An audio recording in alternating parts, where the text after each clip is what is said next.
In this presentation, we're going to examine the Equifax data breach crisis of 2017. First, a little background on Equifax. Equifax is a publicly traded corporation established in 1889 that bills itself as a global information solutions company. Most of us know it as one of the big three consumer credit reporting agencies, with revenues in 2016 of $3.1 billion. Most of that revenue comes from banks and other financial services companies. Equifax has historically prided itself on offering a bedrock sense of security to its customers, relying heavily on that theme in its pitches for new business. This timeline is meant to provide a brief overview of the data breach crisis itself. It will also give you some sneak previews into where the crisis response turned into what information security author and blogger Brian Krebs charitably called a dumpster fire. From May to July 2017, criminal hackers attacked and infiltrated Equifax servers. Almost 44% of the U.S. population was impacted, which is approximately 143 million people. On July 29th, Equifax discovered the hack and stopped the intrusion into their systems. Interestingly, just a few days later on August 1st and 2nd, three top Equifax executives sold $2 million in company stock. They have been identified as the CFO, U.S. President of Information Solutions, and the President of Workforce Solutions. On September 7th, 40 days after the breach was discovered, Equifax announces the breach and also promotes a website it has set up to assist impacted consumers. The company also releases a statement that those three top execs I just mentioned were unaware of the breach when they fortuitously unloaded their shares just a few days after its discovery, but more than a month before the public and other stakeholders were alerted. As one could predict, the day after the announcement, Equifax's stock price tumbled steeply. In the first of many bad calls to come, Equifax had also attached a condition to accessing their consumer website to check whether you'd been impacted by the breach, that by accessing said info, you were waiving your right to sue them and agreeing to mandatory and binding arbitration. It was only after public outcry and being dragged on social media by Senator Elizabeth Warren, among others, that they clarified the arbitration clause would not apply to this particular cybersecurity incident. By September 11th, lawmakers had had enough time to recover from the announcement, and the Senate Finance Committee asked Equifax to provide a breach timeline, a detailed accounting of company security and remediation efforts thus far, and whether government agency records were compromised. I should note here that nothing I came across in my research indicates the federal or state governments had much of an advance heads up on the breach before September 7th. On September 12th, Equifax announced both its Chief Information Officer and Chief Security Officer would be retiring, and CEO Richard Smith issued an apology of sorts in a USA Today op-ed piece. On September 13th, Congress was calling for Equifax's CEO to testify on October 3rd, and the company's stock fell an additional 15%. The next day, on the 14th, the news broke that Equifax had been advised of a vulnerability in their software and provided with a free patch in March of 2017, a full 2 months before the intrusion began. For some reason, they failed to install the patch at that time. In more bad news on the 14th, the FTC announced its own investigation into the attack, and the stock tumbled to its lowest point since February 2015. By the 19th of September, the CFPB and 34 state AGs had announced their own inquiries into the breach. Remember that website that Equifax set up for consumers? Well, apparently a bogus website with a similar web address had been set up, and Equifax is forced to admit that it directed consumers to the bogus website instead of its own, including tweeting out the bad website several times from the company's official Twitter account. And again, as we could predict, on September 26th, Equifax announces CEO Richard Smith will retire, with an $18 million pension payout, maybe more, and an interim CEO was appointed. The next day, on September 27th, the interim CEO apologizes in a Washington Post opinion piece, this time for the company's response thus far to the hack. And then, on October 3rd, the now former CEO of Equifax spoke to Congress and again sort of apologized, but blamed the breach on a lone individual. As I looked at some of the communication tactics that Equifax used as it managed its crisis response, I divided them roughly into two categories. First, the approaches they employed toward the front end when they had the greatest opportunity to proactively manage the presentation and narrative. And second, those they used as the crisis wore on and they were in an increasingly reactive position. In the first group, we have the following: choosing to delay announcement of the breach for over 5 weeks after it was detected. This is too long. There's very little you can explain you were doing behind the scenes to justify a 40-day delay between discovery and public notification, especially when your business is safeguarding the public's sensitive information. You have robbed them of 40 days to put their own safeguards in place. It doesn't matter whether they could realistically do so or not. What matters is their perception that they could have done something in that intervening time. using a press release with tepid language to inform the public. Richard Smith is quoted as saying, quote, "This is clearly a disappointing event for our company and one that strikes at the heart of who we are and what we do. I apologize to consumers and our business customers for the concern and frustration this causes," end quote. This only fuels outrage and makes it seem you're simultaneously evading responsibility and focusing on all the wrong things. Setting up a dedicated website for potentially impacted consumers. This is a great idea and could mitigate some of the negative feelings about the delay, but only if it works flawlessly and doesn't look like it's set up to protect the company at the consumer's expense. Now is not the time to insulate yourself from potential litigation. As Sai said in her instructional video, you have to deal with the emotions in a crisis before you can expect people to think or act rationally. In this case, people need to be reassured that their identities haven't been stolen and their financial security is not in peril before they can think rationally about whether they need to sue you or not. The CEO apology in USA Today. It was slightly better than the press release, but that's not good enough on the second go-round, so it kind of just makes things worse. And the announcement that the CIO and CSO are retiring.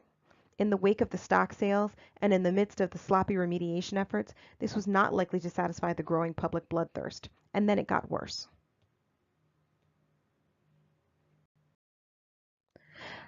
And now to the secondary tactics. Equifax knew the stock sale looked bad, but their statement at the outset that the execs didn't know about the breach at the time doesn't provide much cover. The New York Times zeroed in on this, writing, "In what sort of company would Mr. Information Systems and Mr. Money not be in the loop on a problem like this?" After the arbitration clause on the website received harsh criticism, Equifax claimed it was boilerplate language included accidentally, and they never intended it to apply to this incident. Again, incompetence, but it also begs the question of why mandatory arbitration applies to other situations if consumers have an issue with Equifax. This was a favorite and uncomfortable theme during the Senate session at which former CEO Richard Smith appeared. A bungled cut and paste of terms and conditions opened up yet another Pandora's box. The next two speak for themselves, and though a change at the top can be a pivotal point for a company in crisis, golden parachutes of millions of dollars strike a particularly sour note with customers whose financial security may now be in peril because of that company's error. The one communication tactic that seemed to have a remedial effect was the opinion piece issued by the newly appointed interim CEO. This apology was heartfelt, transparent, and did not seek to place blame elsewhere. It was the mea culpa that should have been issued in the first place. But when there is a changing of the guard, there is an opportunity for a kind of do-over. When Sai discusses FIRE goals, she's talking about face goals, how we wish to present ourselves and how we want others to see us. Instrumental goals, measurable or tangible things like money, time, and other resources. Relational goals, the type of relationship a party wishes to have with other parties. And emotional goals, how one will address and calm the emotional response before moving to rational thinking and solutions. In this case, Equifax wishes to restore its face or identity as competent, reliable, trusted stewards of data. From an instrumental perspective, they need to stanch the financial bleeding and answer to stockholders about how to pull out of the tailspin and contain liability. Of course, Equifax wants to be in relationships with its various stakeholders that are marked by customer trust, low levels of regulatory scrutiny, and the positive benefit of the doubt in the press. Finally, Equifax did not do a good job of addressing the emotional response from consumers. On every front, Equifax has failed. Though subtle, there are some cultural factors in play in this crisis that are worth noting. America is a highly individualistic culture, valuing independence, autonomy, and control over our own destinies. However, we are not necessarily given a choice as to how much we want to be viewed as part of the collective by institutions that wield a lot of power over our autonomy, like credit reporting agencies. We sacrifice some of our autonomy in the name of convenience and central information storage and reporting, but not for free. In exchange, we expect reliability, trust, transparency, security. We expect it from these institutions and from their leaders, and our outrage is multiplied and escalated when a system we had no choice but to opt into breaks down. If we're in a position where we're giving up some of our individualism, parameters of trust and distrust become central. For individualists, trust can be built and eroded relatively quickly, over days or months, maybe years, not generations. This has benefits and drawbacks. It doesn't take years to gain consumer trust, and there may even be some benefit of the doubt extended on credit.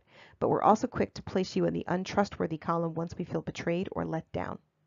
In Coombs' attribution theory, attribution is essentially a fancy way of saying blame or responsibility.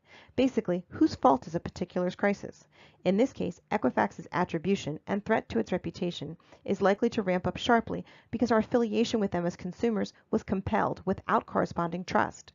That paucity of trust is also known as low distinctiveness. In addition, consumers may view financial services companies as a monolith, so a player like Equifax, deservedly or not, will suffer for the sins of financial institution failings that preceded them, such as the Target or Home Depot breach, Wells Fargo, subprime lenders on Wall Street. This leads to a perception that this is a repeat occurrence, a component of attribution theory known as high consistency, even if it's Equifax's first crisis of this sort. People's money and information is involved. That's all people need to know to view it as part and parcel of an industry track record of poor decisions and stewardship. And when you combine low distinctiveness and high consistency, well, that's a recipe for a whole lot of attribution landing on Equifax's doorstep. According to Ulmer and Selnow, in any crisis, leaders must be adept at identifying those stakeholder groups to whom they should pay attention and craft communications. Stakeholders must be prioritized, but it's important to note that the knee-jerk reaction of circling the wagons to immediately prioritize internal stakeholders over external ones can be a penny-wise and pound-foolish approach that pays only short-term dividends. Ulmer and Selnow also state that it is unethical, particularly if the purpose is to evade responsibility or blame. Here, I've identified several stakeholders that Equifax needed and needs to engage, and listed some of their individual concerns that Equifax must consider when communicating about the breach and what comes next. One thing to call out here is that Seeger adds the media as an important stakeholder in a crisis, and that an organization in crisis must meet the needs of the media and remain accessible. When Ulmer and Selnow wrote about stakeholders, we weren't in the 24-hour instantaneous news cycle that we are now, so the media's power to influence organizations and other stakeholders for that matter has definitely expanded. So now some crisis plan recommendations based on lessons we learned from the Equifax crisis.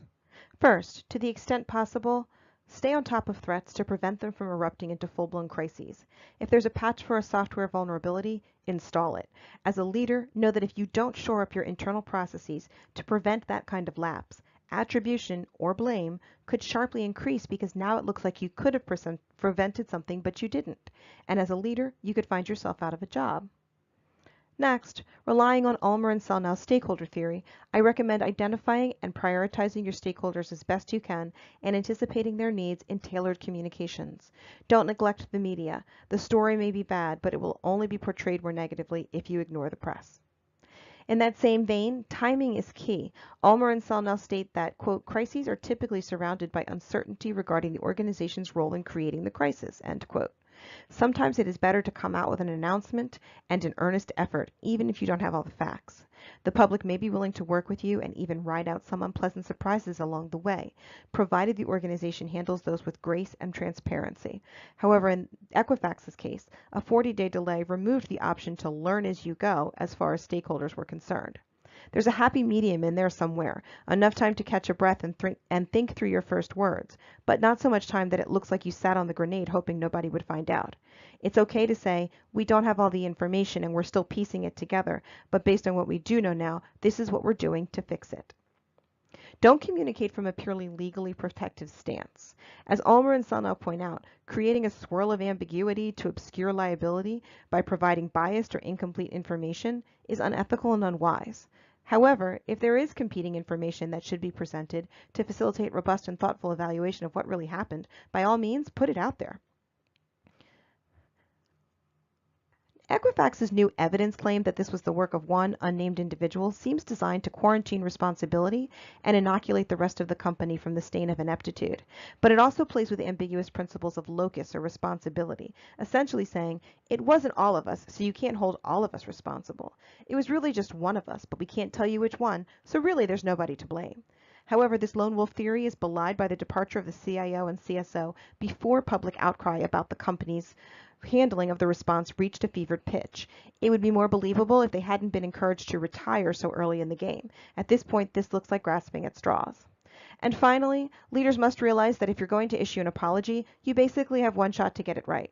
According to Desenhall and Weber, quote, in crisis management, an apology is a transaction whereby the accused humbles himself in exchange for mercy, end quote. Initially, CEO Richard Smith wrote, "We apologize to our consumers and business customers for the concern and frustration this causes. As we discussed, this is the same as saying, 'I'm sorry if your feelings are hurt.' That's not an effective apology.